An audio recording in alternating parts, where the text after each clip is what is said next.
Video में हम लोग एक्सरसाइज 13.4 कंप्लीट करेंगे। तो बच्चों एक्सरसाइज 13.4 का जो फर्स्ट क्वेश्चन है, इसमें एक ड्रिंकिंग ग्लास है। ये जो शेप बना रखा है हमने, ये एक ग्लास है, पानी पीने का ग्लास, और इसकी जो हाइट है वो हमें दे रखी है 14 सेंटीमीटर। और इसके नीचे वाला जो सर्कल है और ऊपर वाला जो सर्कल है, उनके डायमीटर दे रखे हैं 4 और 2। तो ऑब्वियस है कि 4 जो है ऊपर वाला डायमीटर होगा और नीचे वाला जो सर्कल है उसका डायमीटर 2 होगा। तो इन डायमीटर्स को हम हाफ कर लेंगे तो हमारा जो है रेडियस आ जाएगा। तो बच्चों ऊपर वाला रेडियस आ जाएगा 2 सेंटीमीटर और नीचे वाला रेडियस आ जाएगा 1 सेंटीमीटर। ठीक है। अब इसके अंदर बच्चों इस ग्लास की कैपेसिटी पूछी है। कैपेसिटी का मतलब होता है कि इसमें कितना पानी आ सकता है। तो बच्चों कितना पानी आ सकता है वो इसके वॉल्यूम के बराबर होगा। तो वॉल्यूम का फार्मूला होता है फ्रस्टम में, क्योंकि ये जो शेप है ये फ्रस्टम का शेप है। तो इसके अंदर बच्चों वॉल्यूम का फार्मूला होगा 1/3 पाई R1 square plus R2 square plus R1 into R2 multiply by H। तो बच्चों इसमें वैल्यू रख देंगे। H को हम रख देंगे 22 पाई को हम रख देंगे 22.7 और R जो है वो 2 और 1 है, तो 2 और 1 यहाँ रख देंगे तो ये वैल्यूज आएगी। आप खुद रख के देखना, हो सकता है कि R2 की वैल्यू यहाँ लिख दियो, R1 की वैल्यू यहाँ लिख दियो, उससे कोई ज़्यादा फर्क नहीं पड़ता है, पर अंदर सॉल्व होकर यही आएगा। और हाइट जो है उसको 14 रख दी है। तो ये बच्चों 7 हो जाएगा, ये 14 है और ये 1/3 22.7 है। तो इसको सॉल्व करेंगे तो 308/3 आएगा। इसको अगर हम डिवाइड करेंगे तो कंप्लीट डिवाइड तो नहीं होगा, लेकिन 102.67 सेंटीमीटर क्यूब इतना आ जाएगा। तो लगभग 100 जो है आ रहा है, 100 सेंटीमीटर क्यूब के बराबर है। एग्जैक्ट आंसर तो ये है। उसके बाद बच्चों जो हमारा क्वेश्चन नंबर 2 है, उसके अंदर में फ्रस्टम ऑफ ए कोन है। इस तरह से फ्रस्टम ऑफ ए कोन है और इसके अंदर में जो इसकी हाइट है वो बच्चों 4 सेंटीमीटर दे रखी है। इसकी जो हाइट है वो बच्चों में 4 सेंटीमीटर दे रखी है। और बच्चों अगर क्वेश्चन को आप ध्यान से पढ़ोगे तो 4 सेंटीमीटर एक्चुअली इसकी स्लांट हाइट है, ये वाली नहीं दे रखी है, ये वाली हाइट नहीं दे रखी है, इसकी स्लांट हाइट दे रखी है। तो स्लांट हाइट L होती है, तो वो हमें दे रखी है 4 सेंटीमीटर। ठीक है। क्वेश्चन बच्चों ध्यान से पढ़ना बहुत जरूरी है। मैं भी क्वेश्चन को देख रहा था तो मेरी नज़र जो है हाइट पर ही गई, लेकिन जब ध्यान से देखा तो एक्चुअली स्लांट हाइट थी।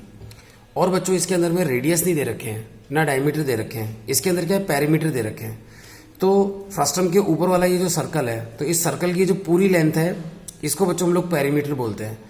और पेरीमीटर का फार्मूला होता है 2πr। तो बच्चों हमको रेडियस डायमीटर नहीं देकर उन्होंने ऊपर का और नीचे का पेरीमीटर दे रखा है। तो पेरीमीटर का फार्मूला 2πr होता है। ऊपर वाला रेडियस अगर R2 हो तो उसका पेरीमीटर होगा 2πr2, वो हमें 18 दे रखा है पेरीमीटर।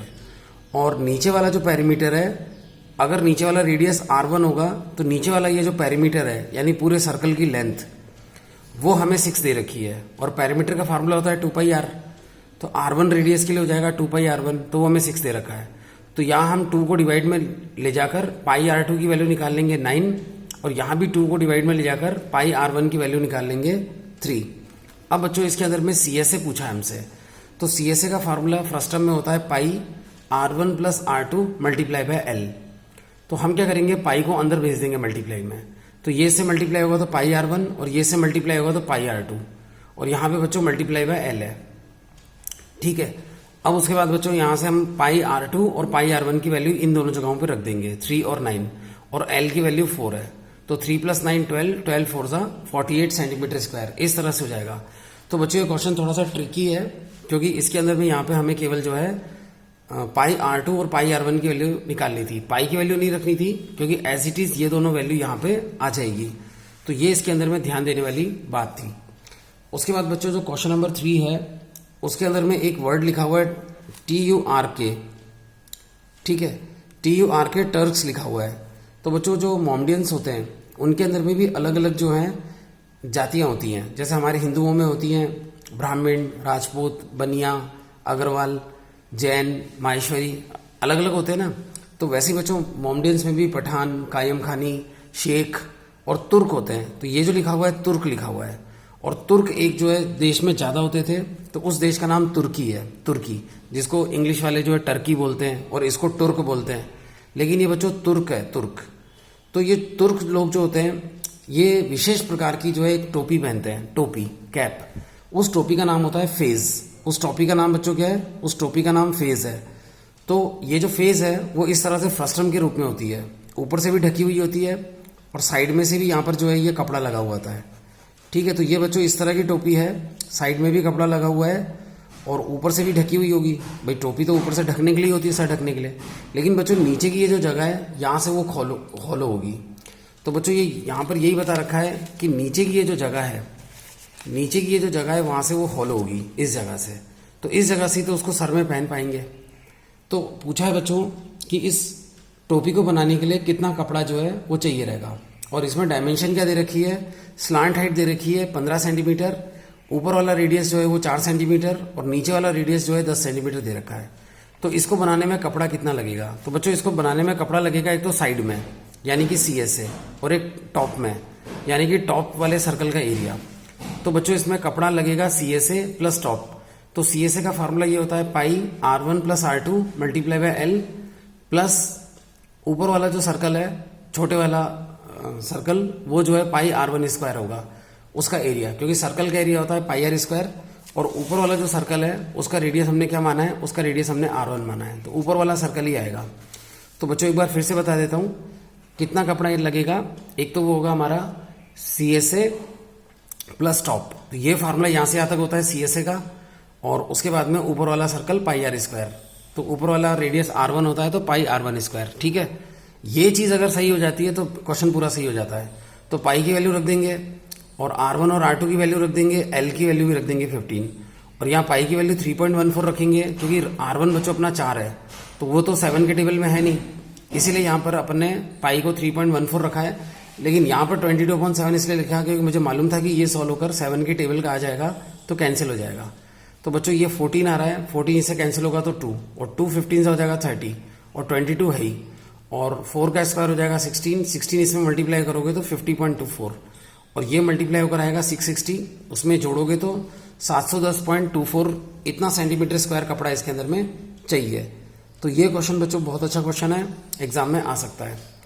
उसके बाद बच्चों जो हमारा क्वेश्चन नंबर 4 है, ये सबसे स्पेशल क्वेश्चन है इस एक्सरसाइज का, बहुत अच्छा क्वेश्चन है। तो बच्चों इसके अंदर में इस तरह का एक कंटेनर है, तो कंटेनर है ये दूध से भरा हुआ है। तो इस तरह का बच्चों एक कंटेनर है, तो ऊपर से तो खोखला होगा, हॉलो होगा, क्योंकि यहीं से फिर कोई चीज़ डाल सकते हैं निकाल सकते हैं। टब टाइप का ही है या बाल्टी टाइप का। तो इसकी जो हाइट है यानी ये वाली हाइट, स्लांट हाइट नहीं, ये वाली हाइट हमें 16 सेंटीमीटर दे रखी है, नीचे वाला रेडियस हमें 8 सेंटीमीटर दे रखा है और ऊपर वाला जो रेडियस है, बड़ा वाला रेडियस, वो हमें दे रखा है 20 सेंटीमीटर। अब इसका ना वॉल्यूम पूछा है, तो इसका वॉल्यूम निकालने के लिए ये जो हमारे वॉल्यूम का फार्मूला है वो हमने लिखा और इसके अंदर में सारी वैल्यूज हमने पुटअप की। अब बच्चों यहाँ मेरे को पता नहीं था तो मैंने पाई की वैल्यू 22/7 ही रख दी, और R1 को 8 रखेंगे उसका स्क्वायर 64, R2 को 20 रखेंगे उसका स्क्वायर 100 हो जाएगा, वैल्यूज इसमें रख देंगे, और H जो है वो 16 है। फिर ये अंदर वाला एड अप होकर 624 आ रहा है, ये 16 है, और ये बच्चों ऊपर 1 × 22 हो जाएगा, यहाँ 21 है। तो जैसे तैसे भी ये कैंसिल होकर ये सोल्व होकर 10459.43 सेंटीमीटर क्यूब आ रहा है। तो बच्चों इस तरह से इतने क्यूब सेंटीमीटर क्यूब जो है इसका वॉल्यूम आ रहा है। फिर बच्चों आगे पूछा हुआ है कि ये जो पूरा कंटेनर है वो दूध से भरा हुआ है, तो ये जो पूरा कंटेनर है वो दूध से भरा हुआ है और दूध का रेट है 20 रुपये पर लीटर। तो 20 रुपये पर लीटर है, तो उस हिसाब से हमें इस वॉल्यूम को लीटर में चेंज करना पड़ेगा। ठीक है, तो इस वॉल्यूम को हमें लीटर में चेंज करना पड़ेगा। तो ये जो बच्चों हमारा वॉल्यूम आया था, ठीक है, ये जो हमारा वॉल्यूम आया था 10459.43, इसको हम 1000 से डिवाइड करेंगे तो ये लीटर में कन्वर्ट हो जाएगा, क्योंकि बच्चों 1 सेंटीमीटर क्यूब में होते हैं 1/1000 लीटर। ये लास्ट ईयर भी था 9th में, याद करने की चीज़ है। तो 1 सेंटीमीटर क्यूब में होते हैं 1/1000 लीटर, तो वो बच्चों यहाँ पे अपॉन में 1000 आएगा तो लीटर में कन्वर्ट हो जाएगा। ठीक है, फिर 1000 में 3 जीरो है तो डेसिमल 3 प्लेसेस आगे आ जाएगा। तो बच्चों ये 10.45943 इतने लीटर आएगा, तो उसको राउंड ऑफ करें तो 5 जो है वो 6 हो जाएगा, तो 10.46 लीटर जो है इस कंटेनर का वॉल्यूम है। अब ये पूरा दूध से भरा हुआ है और दूध का रेट है 20 रुपये पर लीटर, तो 20 रुपये से अगर मल्टीप्लाई करेंगे तो टोटल जो मिल्क है उसकी कॉस्ट आ जाएगी। तो इसके अंदर बच्चों इसको 20 से मल्टीप्लाई करेंगे तो 209 रुपये 20 पैसे इसकी दूध की कीमत आ जाएगी, और अगर इसको राउंड फिगर में कहें तो 209 रुपये का जो है दूध इसके अंदर में। फिर उसके बाद बच्चों में पूछा गया है कि इस कंटेनर को बनाने के लिए मेटल शीट कितनी यूज़ होगी। तो बच्चों इस कंटेनर को बनाने के लिए मेटल शीट कहाँ पे यूज़ होगी, एक तो साइड में यानी कि सी एस से, और एक जो है नीचे यूज़ होगी यानी कि बॉटम। इस जगह यूज़ नहीं होगी, ये जगह तो खोखली होगी जहाँ से आप दूध को अंदर रख सकते हो, वापस यहाँ से निकाल सकते हो। जैसे बाल्टी होती है ना, बाल्टी में साइड में होता है और बॉटम होता है। तो इसका बच्चों मेटल शीट कितनी यूज़ होगी, उसके लिए बच्चों इसका आएगा C S A plus bottom. तो बच्चों सी एस ए का फार्मूला तो ये होता है पाई R1 plus R2 into L, और बॉटम का एरिया जो है वो जगह पाई R1 स्क्वायर, बिकॉज वो सर्कल होता है और उसका रेडियस R1 है। तो इसके अंदर बच्चों R1 R2 इनकी वैल्यू रख देंगे। अब बच्चों L की वैल्यू हमारे पास नहीं है, हाइट उन्होंने दे रखी थी, L जो है स्लांट हाइट उन्हीं दे रखी थी। तो बच्चों L स्क्वायर का फॉर्मूला होता है H square plus R2 minus R1 का होल स्क्वायर। तो बच्चों H को हम रख देंगे 16, R2 है 20 और R1 हमें 8 दे रखा था। तो जब हम इसको सॉल्व करेंगे तो 12 माइनस 8 हो जाएगा 20 माइनस 8 हो जाएगा 12, और 12 का स्क्वायर हो जाएगा 144। तो बच्चों यहाँ गिचपिच हो जाता, जगह नहीं है, इसलिए मैंने इधर नीचे बॉक्स में इस कैलकुलेशन को नीचे बॉक्स में कंटिन्यू किया है। तो बच्चों L square 16 square plus 12 square, इसका स्क्वायर हो जाएगा 256, इसका 144, दोनों का सम 400। तो एल स्क्वायर है तो अपन यहाँ से इसमें अंडर रूट डालेंगे, तो 400 का अंडर रूट आ जाएगा 20। तो स्लांट हाइट जो है 20 सेंटीमीटर आ जाएगी। तो हमने बच्चों स्लांट हाइट यहाँ 20 यूज़ की है। फिर ये कैलकुलेशन हम करेंगे, तो ये कैलकुलेशन करके बच्चों ये पूरा सॉल्व होकर जो है हमारा आएगा ये 1960.96 सेंटीमीटर स्क्वायर, 1960.96 सेंटीमीटर स्क्वायर। ये बच्चों इसका टोटल जो है एरिया आएगा, उसमें जो मेटल शीट है। अब उन्होंने बच्चों इसकी रेट भी दे रखी है, उसकी जो रेट है, रेट ऑफ शीट, वो है ₹8 पर 100 सेंटीमीटर स्क्वायर। वो ₹8 पर 100 सेंटीमीटर स्क्वायर है, यानी 100 सेंटीमीटर स्क्वायर के 8 रुपये लगेंगे। तो ये जो एरिया है उसको जब रेट से मल्टीप्लाई करेंगे तो 8 तो मल्टीप्लाई में जाएगा, लेकिन जो पर वाली टर्म होती है ना वो डिवाइड में आती है। तो जो पर 100 सेंटीमीटर स्क्वायर है वो डिवाइड में आएगी। तो ये जो बच्चों मेटल शीट का एरिया है उसको 8 रुपीज़ से मल्टीप्लाई करेंगे और 100 से डिवाइड करेंगे। तो ये बच्चों सॉल्व होकर आएगा 156.75। तो इतने रुपीज़ इसमें लगेंगे। अब उसके बाद बच्चों जो क्वेश्चन नंबर 5 है वो बहुत इंपॉर्टेंट क्वेश्चन है और काफ़ी लेंदी भी है, टफ भी है, और कई लोग उसके बारे में कह भी चुके हैं कि वो कोर्स से कट चुका है। तो अभी बच्चों में वो नहीं भेज, अभी इस वीडियो में मैं नहीं कर रहा हूँ, नेक्स्ट वीडियो में वो आपको करके भेजता हूँ।